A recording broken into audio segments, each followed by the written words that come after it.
परिसर में माता महामाया मंदिर के पहले उपाख्यान में हमने दर्शन किए एक ऐसे मंदिर के जो न केवल देवी के प्राकट्य बल्कि स्वतंत्रता संग्राम में अपने अप्रतिम योगदान के लिए भी जाना जाता है, जो केवल बाबा जालिमगिरी के तप से ही नहीं, स्वातंत्र्य वीरों के रक्त से भी संचित है।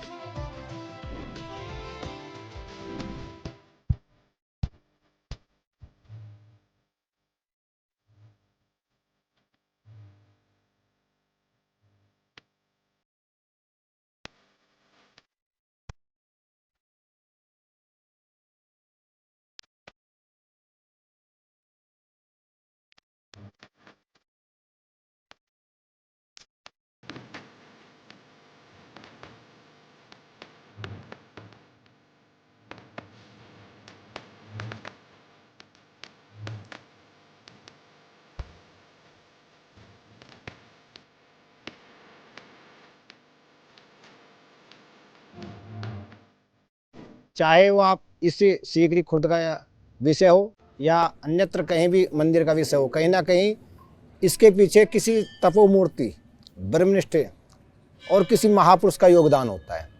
ऐसे ही इस मंदिर के अंदर भी एक महापुरुष का योगदान रहा और महाराज जी जालिमगिरी जी, जिनके नाम से आत्मा जालिमगिरी नाम से उनको जाना जाता है। महाराज जी ने यहाँ तपस्या की, उनकी कुटी थी ये, अथवा ये जो है घोर जंगल होया करता था कभी इस समय, जिस तरीके से हमने भी सुना है, और लगभग 500 साढ़े 500 वर्ष पूर्व का विषय है ये। तब जंगल था। हाँ, तब ये जंगल था।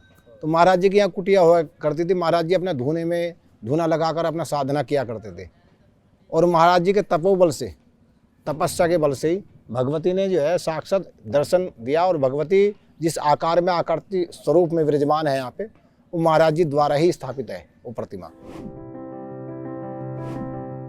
यह तो हम आपको पहले ही बता चुके हैं कि सन 1532 में पौष मास के शुक्ल पक्ष की नवमी तिथि को प्रातः काल 8 बजे विधिवत स्थापित किए गए इस मंदिर परिसर की लंबाई उस समय 210 हाथ और चौड़ाई 76 हाथ थी। लेकिन तब यहाँ संभवतः केवल एक माता महामाया देवी का ही मंदिर था। यह जो तिथि है, यह स्थानीय लोगों के अनुसार मंदिर के रूप में इसके भवन निर्माण की तिथि है, मंदिर की स्थापना की नहीं। मंदिर तो यहाँ बहुत पहले ही तपोनिष्ठ बाबा जालिमगिरी जी स्थापित कर चुके थे।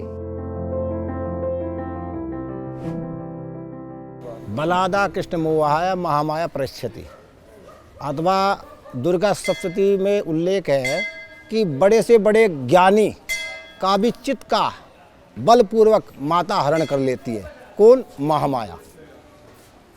अब ये महामाया भगवती आदि शक्ति भी है। ये महामाया जो 9 स्वरूप है, शैलपुत्री, ब्रह्मचारिणी, कुष्मांडा, स्कंद, कात्यायनी और जो है कालरात्रि, महागौरी, नवदुर्गा, उन 9 शक्ति का जो स्वरूप है वो महामाया है।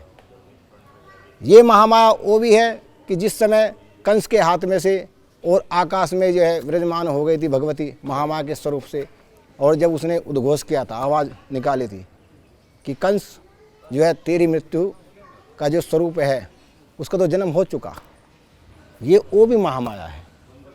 तो भगवती जो है साक्षात जो भगवान शिव की आदि शक्ति है, विष्णु की भगवती महालक्ष्मी आदि शक्ति है, और जो शारदा आदि शक्ति है, ये सब महामाया ही तो है। लेकिन महामाया का वास्तविक स्वरूप इस सीकरी खुर्द के अंदर विराजमान है।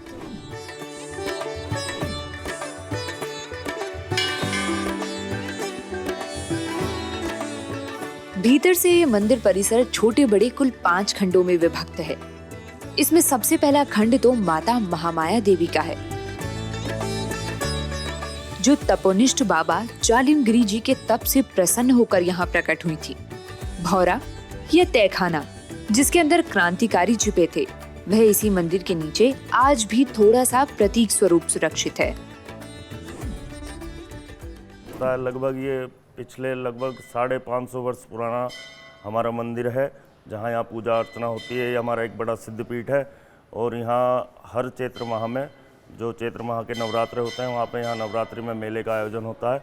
अब दोनों नवरात्रों में भी बड़े मेले का आयोजन होता है, जहाँ पूरे प्रदेश, क्या देश से, हर प्रदेश से, चाहे हम दिल्ली की बात करें, हरियाणा की बात करें, हिमाचल प्रदेश की बात करें या कहीं की बात करें, पूरे देश से यहाँ श्रद्धालु आने के अपनी मनोकामना लेकर आते हैं। और ऐसा मानना है माता देवी हमारी शेरा वाली माता, हमारी माता सभी की मनोकामना पूर्ण करने का काम करती है।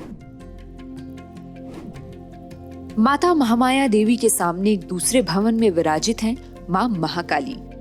माता महाकाली की प्रतिष्ठा भी यहाँ बाबा जालिमगिरी जी के समय ही हुई। वास्तव में माता महामाया का तेज अत्यंत प्रखर है, उसे सीधे सह पाना साधारण जन के लिए संभव नहीं है। देखिए, कालका माता जी को महाराज जी ने स्थापित किया था, क्योंकि हाँ, इनके तेज को कोई भी सहन नहीं कर सकता। महामाया के तेज को, महामाया के नेत्रों से जो तेज निकलता है वो उपासक के लिए भी इतना, उसका तेज का इतना बल है कि उपासक की उपासना में भी वो बाध्य है अथवा बाधा उत्पन्न करेगा। तो महाराज जी को ऐसा उल्लेख आया कि महाराज जी को स्वप्न में आया या महाराज जी ने विचार किया कि काली की आत्मा इस तेज को कम करने के लिए भगवती काली की स्थापना सम्मुख होनी चाहिए। इसी भवन की दूसरी ओर शक्ति की अधिष्ठात्री मां दुर्गा का विग्रह प्रतिष्ठित है। यह विग्रह बाबा जालिमगिरी के बाद स्थापित किया गया। इस कॉम्प्लेक्स में पिछले गेट से सटे सबसे पहले स्थान पर माता बगलामुखी का एक विग्रह स्थापित है। इनके बाद कंठी माता का विग्रह स्थापित है, जिन्हें यहाँ शीतला माता का स्वरूप माना जाता है। फिर संतोषी माता का विग्रह प्रतिष्ठित है। इसके बाद प्रतिष्ठित हैं भैरव बाबा। फिर नाथ पंथ के जाहर वीर जी का स्थान है। इनके बाद हनुमान जी स्थापित हैं। फिर शिव जी परिवार की प्रतिष्ठा की गई है। इसी कॉम्प्लेक्स में एक बड़ा सा हॉल जैसा कमरा अंदर जाकर कोने में है। इसमें अभी एक तरफ श्री राम दरबार का चित्र लगा है और दूसरी ओर बालाजी की विग्रह प्रतिष्ठित है। इस कक्ष के सामने दूसरी दिशा में खुले आसमान के नीचे विद्यमान है हवन कुंड। स्थानीय लोगों के अनुसार यहाँ कभी एक गहरा कुआं हुआ करता था। हवन कुंड के बगल में ही एक छोटे से भवन में प्रतिष्ठित है बांके बिहारी का विग्रह। मतलब जो नवरात्रि वगैरह होते हैं उसमें काफ़ी बहुत अच्छा यहाँ पे मेला लगता है। और उस समय से और आज तक बहुत ज़्यादा परिवर्तन है, बहुत ज़्यादा डेवलप हो गया है। पहले इतना नहीं था, पहले सड़कें भी ऐसी नहीं थी। पहले जब हम आया करते थे खेतों में से तो इतना इतना पानी भरा रहता था, अब तो बहुत अच्छा हो गया है। और यहाँ पे भी राधा कृष्ण का मंदिर पहले नहीं था, अब यहाँ पे है, तो यहाँ का भी डेवलपमेंट बहुत अच्छा हुआ है। उधर मंदिर के अंदर आते ही बाएं ओर एक चबूतरे पर छोटे छोटे कई स्मारक बनाए गए हैं। इनमें एक विग्रह श्री गुरु गोरखनाथ जी और इस मंदिर के संस्थापक तपोनिष्ठ ब्रह्मलीन बाबा जालिमगिरी जी का है। बाकी उनके बाद के अन्य महंत लोगों के भी विग्रह यहाँ उपस्थित हैं। कि मैंने आज तक मन में जब भी माँ से कुछ मांगा है ना, तो माँ ने दिया है मुझे। ये है, माँ से लगाओ और माँ से प्रेम भी है, मतलब मन से प्यार है माँ से, क्योंकि माँ सुनती है, सच में सुनती है माँ। देखो, ये बोलते हैं कि जब किसी का कोई बेसहारा होता है ना, किसी का सहारा नहीं होता, तो वो सिर्फ भगवान की तरफ ही मुड़ता है ना। तो ये जगत जननी है, ये माँ है और माँ सबकी होती है, वो सबकी सुनती है। सिर्फ जिसका मन दुखी होगा और जो जग से हारा हुआ होगा वो माँ के दर पे आता जरूर है, वो बुलाती जरूर है। वैसे तो इस मंदिर में सभी पर्व मनाए जाते हैं और हर पर्व के अवसर पर बड़ी संख्या में लोग यहाँ जुटते हैं, लेकिन वर्ष के दोनों नवरात्रों के दौरान यहाँ की छटा निराली होती है। लाखों की संख्या में लोग यहाँ आते हैं और पूरे 9 दिनों तक लगातार मेला चलता है। उस मेले में आसपास ही नहीं, बहुत दूर दूर से भी लोग आते हैं।